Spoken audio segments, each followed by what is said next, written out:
berjalan ini terdapat dalam Pertama Petrus pasal 1 ayat 1 sampai ayatnya 12.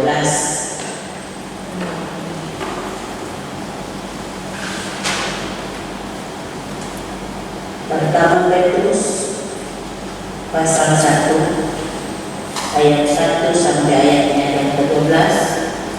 Mari kita berdoa sebelum kita membaca firman Tuhan. Kita berdoa. Ya Allah, ya Tuhan kami bersyukur atas kasih dan kemurahan-Mu, anugerah-Mu dalam hari-hari hidup kami. Tuhan masih tetap memberikan kami kesempatan untuk ada di minggu yang keempat ini lagi dalam ibadah Paskah, dalam bentuk kontekstual dan bersama-sama bersukacita, bersyukur dalam hari Kartini. Tuhan Bapa di surga, liturgi yang menuntun kami telah kami lalui satu demi satu, dan kini tiba saatnya kami akan membaca merenungkan bagian firman Tuhan. Kami sadar sungguh Tuhan bahwa kami penuh dengan kelemahan dan keterbatasan. Hanya Tuhan saja yang sempurna. Oleh dan karena itu, keterbatasan kami ini kami bawa di hadapan Tuhan. Kami minta kuasa Roh Kudus memampukan kami supaya pada saat kami memberikan seluruh kehidupan kami, hati kami, pikiran kami, pendengaran kami, untuk mendengar dan membaca, merenungkan bagian firman Tuhan ini, benar-benar kami dimampukan oleh kuasa Roh Kudus, sehingga apa yang kami baca, kami dengar, kami mengerti, kami bawa pulang untuk mempraktekannya dalam hari hidup kami, keluarga kami, di mana saja kami ada. Roh Kudus mampukan hamba ini supaya hamba mampu untuk menjabarkan bagian firman Tuhan ini sesuai dengan kehendak-Mu. Demi Kristus Yesus Tuhan yang adalah firman itu sendiri, kami sudah berdoa dan memohon tuntunan Roh Kudus-Mu. Amin. Surat Petrus yang pertama pasal 1 ayat 1 sampai ayatnya yang ke-12. Demikianlah bunyi firman Tuhan. Salam dari Petrus, Rasul Yesus Kristus, kepada orang-orang pendatang yang tersebar di Pontus, Galatia, Kapadokia, Asia Kecil, dan Bitinia, yaitu orang-orang yang dipilih sesuai dengan rencana Allah Bapa kita dan yang dikuduskan oleh Roh, supaya taat kepada Yesus Kristus dan menerima percikan darahnya. Kiranya kasih karunia dan damai sejahtera makin melimpah atas kamu. Pengharapan iman dan kasih. Terpujilah Allah dan Bapa Tuhan kita Yesus Kristus, yang karena rahmat-Nya yang besar telah melahirkan kita kembali oleh kebangkitan Yesus Kristus dari antara orang mati kepada suatu hidup yang penuh pengharapan, untuk menerima suatu bagian yang tidak dapat binasa, yang tidak dapat cemar, dan yang tidak dapat layu, tersimpan di sorga bagi kamu, yaitu kamu yang dipelihara dalam kekuatan Allah karena imanmu, sementara kamu menantikan keselamatan yang telah tersedia untuk dinyatakan pada zaman akhir. Bergembiralah akan hal itu, sekalipun sekarang ini kamu seketika harus berduka cita oleh berbagai pencobaan. Maksud semuanya itu ialah untuk membuktikan kemurnian imanmu yang jauh lebih tinggi nilainya daripada emas yang fana, yang diuji kemurniannya dengan api, sehingga kamu memperoleh puji-pujian dan kemuliaan dan kehormatan pada hari Yesus Kristus menyatakan dirinya. Sekalipun kamu belum pernah melihat Dia, namun kamu mengasihi Dia, Kamu percaya kepada Dia, sekalipun kamu sekarang tidak melihatnya. Kamu bergembira karena sukacita yang mulia, dan kamu tidak terkatakan, karena kamu telah mencapai tujuan imanmu, yaitu keselamatan jiwamu. Keselamatan itulah yang diselidiki dan diteliti oleh nabi-nabi yang telah bernubuat tentang kasih karunia yang diuntukkan bagimu. Dan mereka meneliti saat yang mana dan yang bagaimana yang dimaksudkan oleh Roh Kristus yang ada di dalam mereka, yaitu Roh yang sebelumnya memberi kesaksian tentang segala penderitaan yang akan menimpa Kristus dan tentang segala kemuliaan yang menyusul sesudah itu. Kepada mereka telah dinyatakan bahwa mereka bukan melayani diri mereka sendiri, tetapi melayani kamu dengan segala sesuatu yang telah diperintahkan sekarang kepada kamu dengan perantara mereka, yang oleh Roh Kudus yang diutus dari surga menyampaikan berita Injil kepada kamu, yaitu hal-hal yang ingin diketahui oleh mereka. Demikianlah bunyi bagian firman Tuhan yang telah kita baca dan kita dengar. Kiranya Roh Kudus memampukan kita untuk dapat mengerti apa yang kita baca dan melakukan apa yang kita dengar. Puji nama Kristus kekal selama-lamanya. Bapak Ibu, saudara-saudari yang dikasihi dan diberkati Tuhan, dari bagian pembacaan kita, pertama Petrus pasal 1 ayat 1 sampai ayatnya yang ke-12 diberikan tema untuk kita renungkan bersama, berbunyi, beriman teguh di tengah badai kehidupan. Ada pertanyaan begini: apakah dalam perjalanan kita sebagai orang-orang percaya ini kita terus diperhadapkan dengan badai, kita terus diperhadapkan dengan masalah dan persoalan,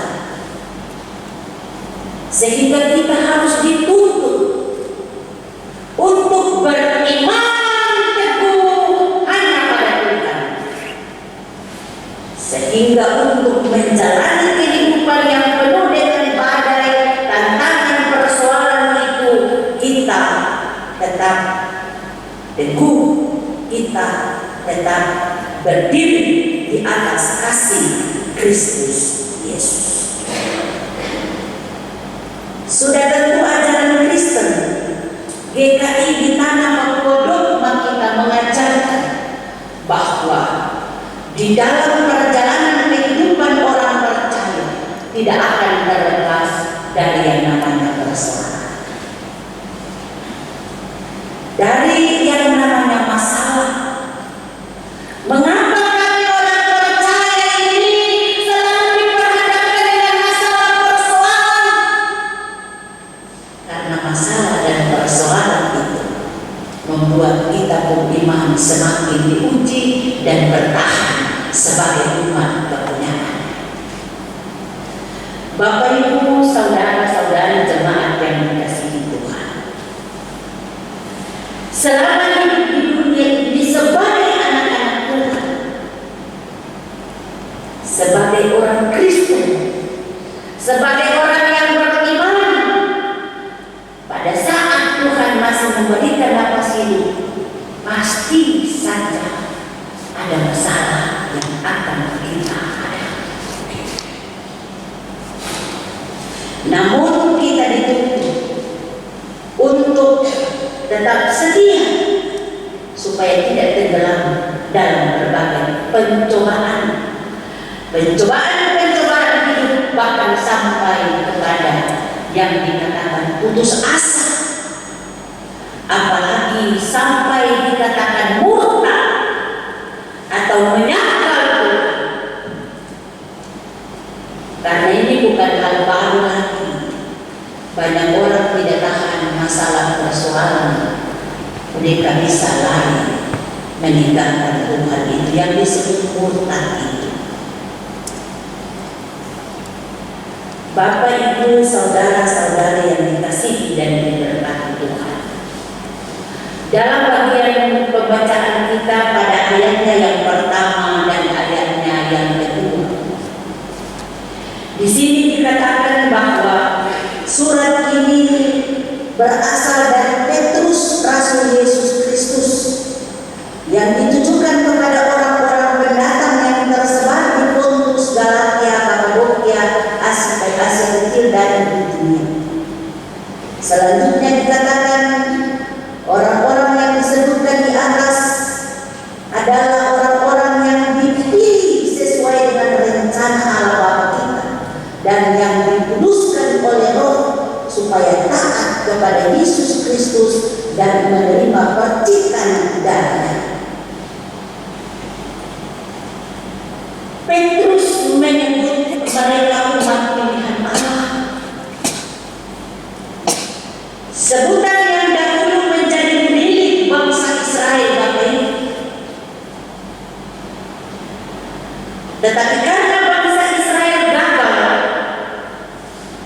untuk memenuhi rencana Allah, maka hak yang dulu menjadi milik Israel sebagai bangsa pilihan Allah itu menjadi milik gereja, menjadi milik orang-orang percaya yang ada di seluruh dunia.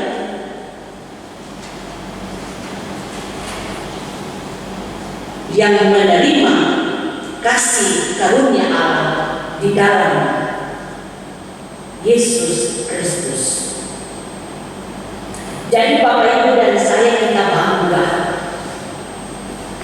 karena kita disebut sebagai orang-orang pilihan Allah. Selanjutnya dalam ayatnya yang ketiga sampai ayatnya yang kelima, ayat ini dimulai dengan pujian kepada Allah,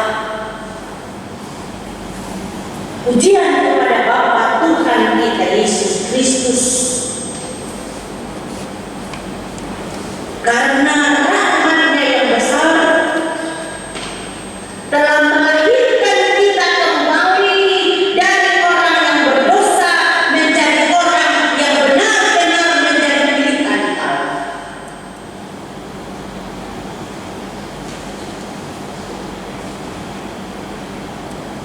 Kita adalah orang-orang Kristen, orang-orang yang telah dilahirkan kembali oleh Allah ke dalam kehidupan yang baru.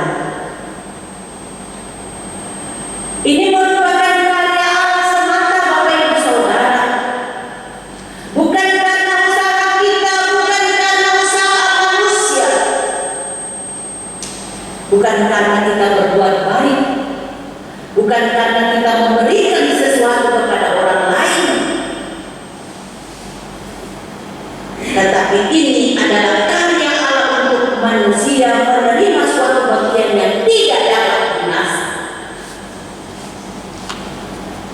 yang tidak dapat celah, yang tidak layu, yang tersimpan di surga bagi orang Kristen atau bagi orang percaya.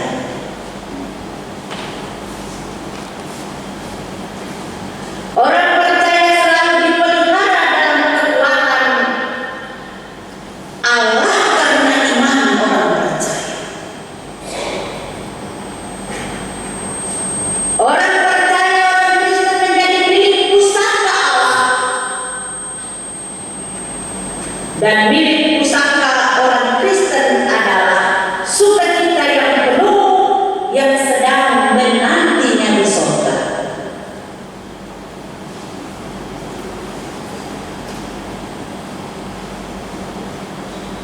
Pada ayatnya yang ke-6 dan ayatnya yang ke-7, pada dua ayat ini Petrus tiba pada situasi yang aktual, yang nyata, di mana para pembacanya mengalami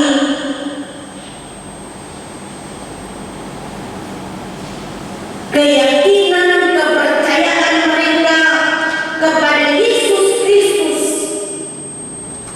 membuat mereka tidak menjadi populer, tidak menjadi penting,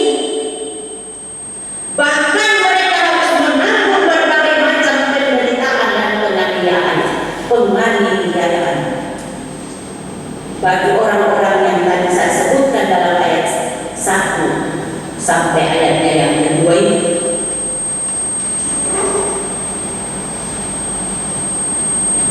Petrus mengingatkan kepada jemaat tentang 3 hal penting yang harus dilakukan dalam menghadapi ancaman. Karena kepercayaan mereka kepada Yesus Kristus ini, kepada Allah Bapa melalui Yesus Kristus ini, membuat mereka diperhadapkan dengan masalah persoalan sampai kepada ancaman. Sehingga Petrus mengingatkan mereka bahwa hal yang pertama yang harus kamu ingat adalah kamu harus melihat kepada sesuatu yang agung yang ada di depan mereka. Masalah persoalan itu terlalu kecil menurut Petrus. Yesus sangat besar. Yang agung itu sangat besar.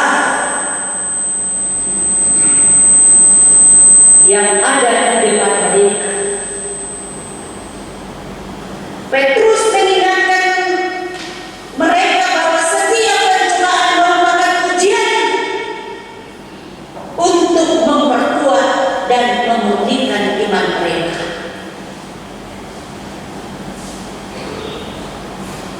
Petrus mengingatkan mereka bahwa siapa yang bertahan dalam penderitaan dan pencobaan demi nama Yesus akan menerima kemuliaan dari Yesus pada saat ia menyatakan dirinya kelak. Jadi ada jaminan begitu. Jadi kepercayaan kita tidak sia-sia begitu. Ada jaminan kehidupan kekal. Sehingga pada ayatnya yang ke-8 sampai ayatnya yang ke-9, Petrus menyampaikan bahwa sesungguhnya jemaat tidak berjumpa secara fisik dengan Yesus Kristus, tetapi mereka mengasihinya. Ini luar biasa. Sama seperti kita. Kita tidak berjumpa dengan Yesus secara fisik. Kita tidak pegang tangan Yesus. Kita tidak melihat wajah Yesus secara fisik. Tapi kita mengasihi Yesus Kristus. Karena kita mengasihinya, kita menyembahnya, kita memuji, mempermuliakan namanya. Karena kita mengasihinya, Bapak Ibu dan saya ada di rumah Tuhan di saat ini. Karena kita mengasihinya, kita tahu Dia adalah Allah kita, Dia adalah Tuhan kita. Maka segala hal yang kita hadapi, masalah pencobaan berat ringan sekalipun, kita tetap datang dan berserah kepadanya. Kalau orang yang berpegang teguh pada iman kepercayaannya kepada Yesus, jangan pernah khawatir akan makan dan minum hari esok dan hari-hari selanjutnya. Karena pada saat kita telah membekali diri kita dengan keterampilan-keterampilan yang ada pada kita, mau yang bilang yang tingkat sarjana, mau tidak sekolah tapi punya basic khusus, lalu dia minta dari Tuhan, hari ini tidak ada uang untuk bisa bagaimana memenuhi kebutuhan keluarga, tapi dengan basic, dengan kemampuan yang ada, minta pada Tuhan, pasti Tuhan akan melakukan perkara ajaib. Dan besok, hari ini bahkan besok akan terpenuhi. Saya punya kesaksian hidup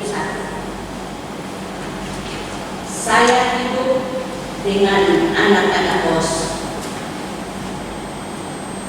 Ada beberapa anak bos saya tidak punya dan tidak dikatakan bahwa sebagai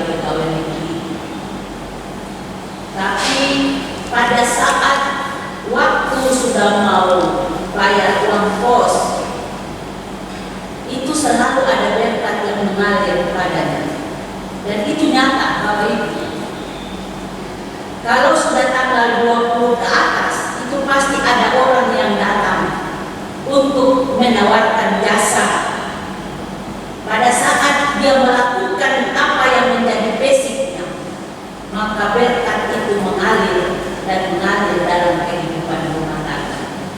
Saya bukan sekedar hanya untuk tinggal dan tidak bisa melihat situasi yang berkembang dalam pertumbuhan iman jemaat dan lingkungan, tapi saya seringkali melihat dan saya mengamati itu, dan saya seringkali berkata kepada Tuhan, pada saat ada berkat itu saya katakan, Tuhan terima kasih karena Tuhan menjawab segala doa daripada anak-anakku.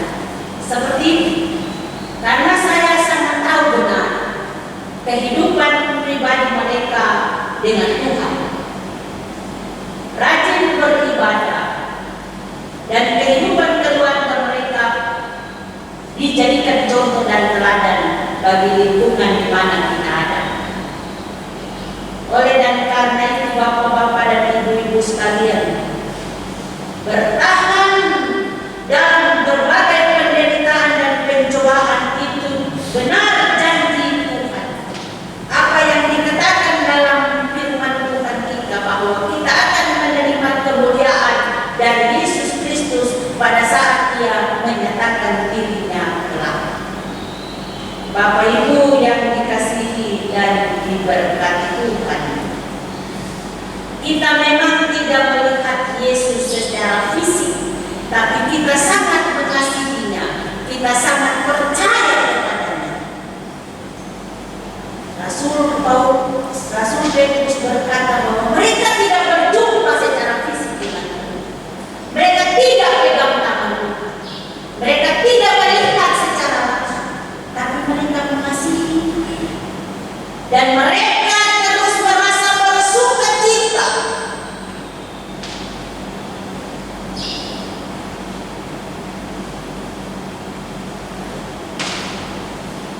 Dan sukacita itu mereka tidak dapat dari dunia ini, karena mereka tahu, Petrus bilang, kamu tahu bahwa dunia ini akan membawa kamu kepada kebinasaan. Dunia ini akan membawa kamu kepada kehancuran, karena dunia ini terkadang yang benar disalahkan, yang salah dibenarkan, sehingga kita beda dengan orang-orang. Dunia ini penuh dengan penderitaan, tetapi sukacita yang kekal telah tersedia bagi mereka yang tetap percaya kepada Tuhan. Tapi ada tapinya, penderitaan yang kita akan terus bersukacita karena penderitaan karena nama Tuhan, bukan karena penderitaan karena kita buat-buat. Apakah korupsi itu penderitaan? Pada saat masuk dalam tahanan, apakah itu penderitaan? Padahal itu yang kita buat. Kita tahu bahwa itu salah. Itu adalah kehidupan orang dunia. Kenapa kita mau masuk di situ? Kenapa kita mau melakukan itu? Nah ini. Jadi kita harus pilih-pilih itu.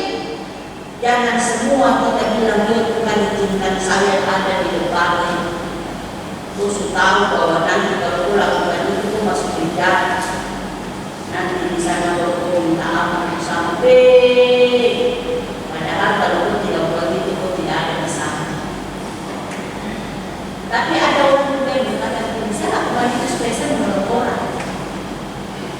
Benarkah? Masing-masing memberikan jawaban sendiri-sendiri. Apakah dia melakukan hal yang salah untuk membantu orang lain? Apakah itu ajaran Kristus? Yesus bilang kalau salah tetap salah saja. Tidak ada salah yang bisa dibenarkan. Yesus Maha Mengampuni, Yesus mengasihi. Tapi pada saat perempuan berdosa itu datang dan dia menyangka Yesus. Yesus bilang, berhenti dan jangan berbuat dosa lagi. Jangan berbuat dosa lagi, tapi dosa itu tetap ada. Karena kau harus bertanggungjawabkan yang membuat itu. Sehingga pada perjalanan, pada saat kau diampuni selanjutnya, jangan kau berbuat dosa lagi. Jangan tambah-tambah dosa. Bapak Ibu, ayat 10 sampai ayat yang ke-12, bagian yang terakhir. Bagian yang terakhir ini berbicara tentang keajaiban keselamatan yang datang kepada manusia melalui diri Yesus Kristus. Hal itu diperintahkan dan diselidiki oleh para nabi, sehingga ada dua hal yang diceritakan oleh para nabi. Hal yang pertama adalah bagaimana para nabi memperhatikan, mereka memperhatikan tentang keselamatan dan kasih karunia yang akan datang. Dan hal yang kedua yang diceritakan oleh para nabi yang menjadi perhatian mereka, bahwa Roh Kudus, Roh Kristus yang bercerita kepada mereka bahwa segala penderitaan yang akan menimpa Kristus dan kemuliaan yang menyusul sesudah itu. Jadi apa yang mereka tulis, yang dituliskan oleh Petrus, itu benar-benar dikatakan bahwa Roh Kristus yang bercerita kepada mereka mengenai segala penderitaan yang akan menimpa Kristus sebelum Yesus atau Kristus menghadapi penderitaan dan kemuliaan yang akan menyusul sesudah penderitaan yang dialami oleh Yesus. Bapak Ibu yang dikasihi dan diberkati Tuhan, apa makna firman Tuhan bagi kita dari bagian pembacaan kita Petrus pasal pertama ayat pertama sampai ayatnya yang ke-12. Pertama Petrus pasal pertama ayat pertama sampai ayatnya yang ke-12. Kita belajar bagaimana Rasul Petrus mengingatkan Bapak Ibu dan saya bahwa iman teruji. Iman Bapak Ibu dan saya akan teruji saat Bapak Ibu dan saya mengalami penderitaan. Pada saat Bapak Ibu dan saya mengalami pergumulan dalam hidup ini. Sebagai seorang janda, sebagai seorang pencari nafkah, sebagai kepala keluarga yang terus bergumul untuk masa depan anak-anak. Kadang-kadang kita sebenarnya tidak mampu lagi, tapi disitulah kita diuji. Apakah dalam penderitaan ini kita mau tetap setia pada Yesus, ataukah kita meninggalkan Yesus?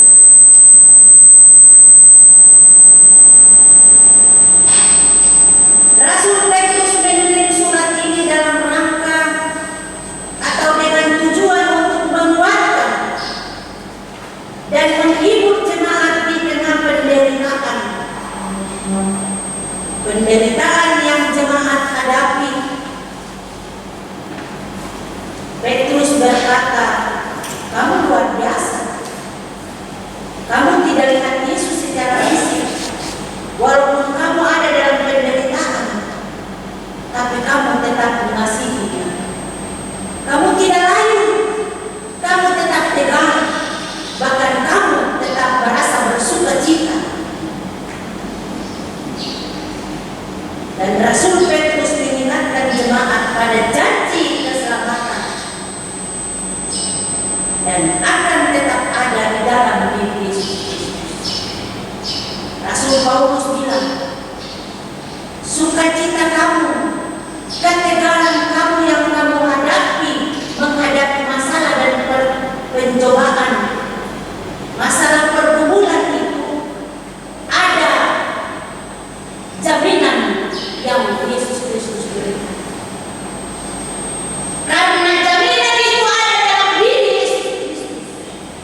Sehingga jaminan itu kita peroleh toh. Yesus mati, dia bangkit untuk mengalahkan maut, dan pada saat dia naik ke surga dia mengirim Roh Kudus, dan Roh itu sudah kita miliki, dan dia memberikan jaminan keselamatan kepada Bapak Ibu dan saya. Pada jemaat-jemaat yang disebut dalam surat Petrus kepada beberapa jemaat yang tadi saya telah sebutkan nama-namanya.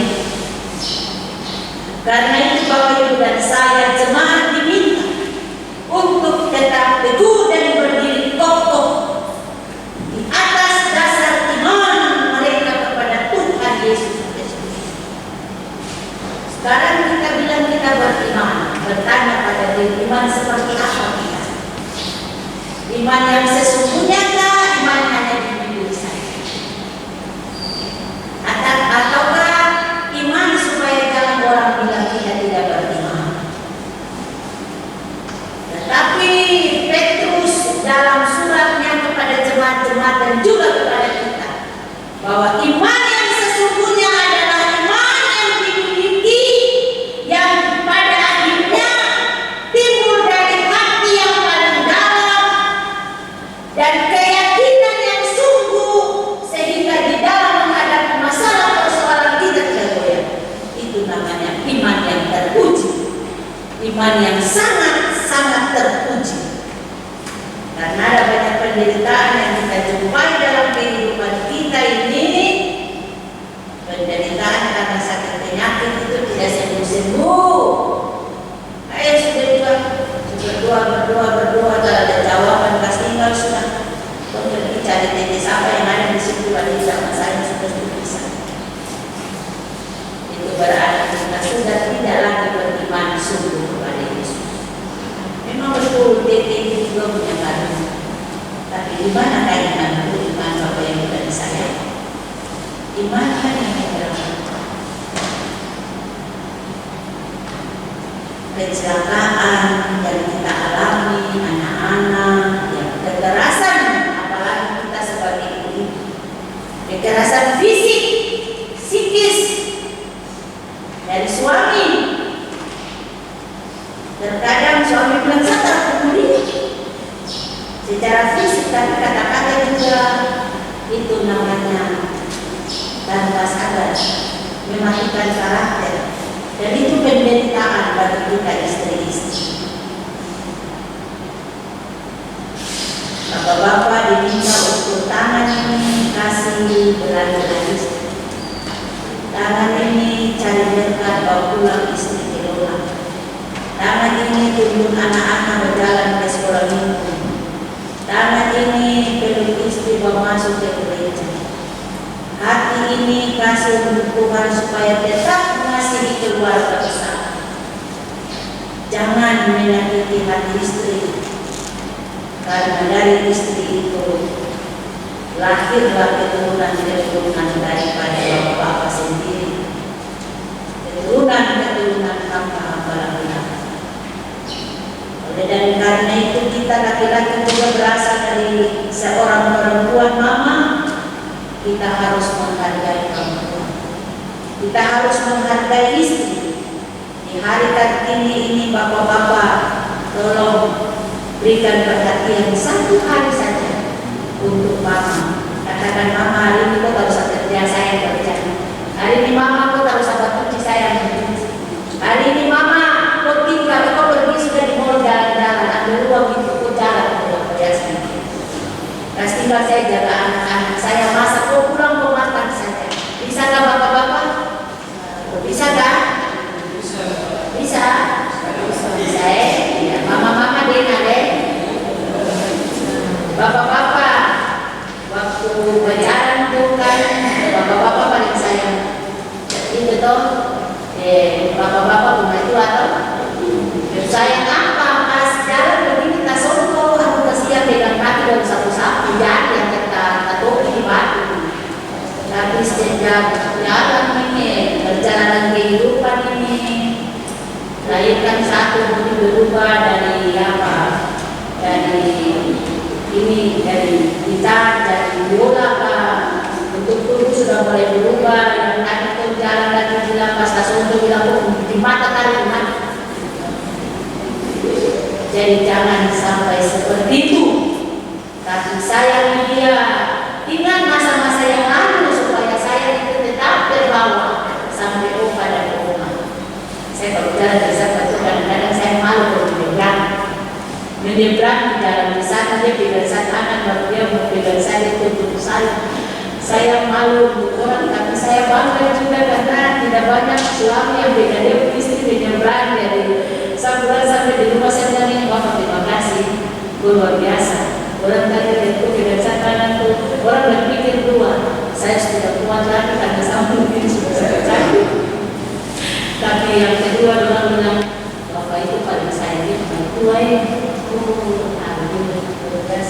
Terus bapak-bapak biasa namanya bikin teko pagi-pagi karena memperingati hari Kartini tanggal 1 Maret. Sebentar itu yang bapak dia bangun iya bikue satu kali itu sering kali begitu ya bukan saya bangga ya bapak tapi bisa ditolong bikue datang berkata silakan minumnya ini sudah berpikiran sudah di dunia lagi di tempat yang enak-enak. Jadi kita juga perlu dikasih bapak-bapak. Ya. Kita juga butuh perhatian dari bapak-bapak. Kita butuh kasih sayang yang lebih dari mantan pacar kita ini. Supaya kehidupan rumah tangga terus tercipta kebahagiaan. Apa yang kita lakukan, apa yang kita praktekkan itu adalah contoh untuk anak-anak. Bapak Ibu tidak sadar, tapi anak-anak akan menjadi idola bagi Bapak Ibu. Kemana saja mereka membutuhkan sosok Bapak Ibu. Dulu bilang, kalau saya bisa nanti, saya nikah nanti, saya akan sama saya mama dan sama Bapak.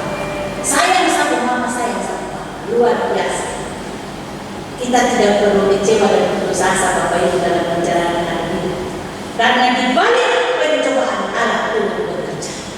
Karena di balik pencobaan Allah bekerja mendatangkan kebaikan bagi umat, bagi Bapak Ibu dan saya yang dikasihi. Tuhan berkata kita yang mulia. Amin.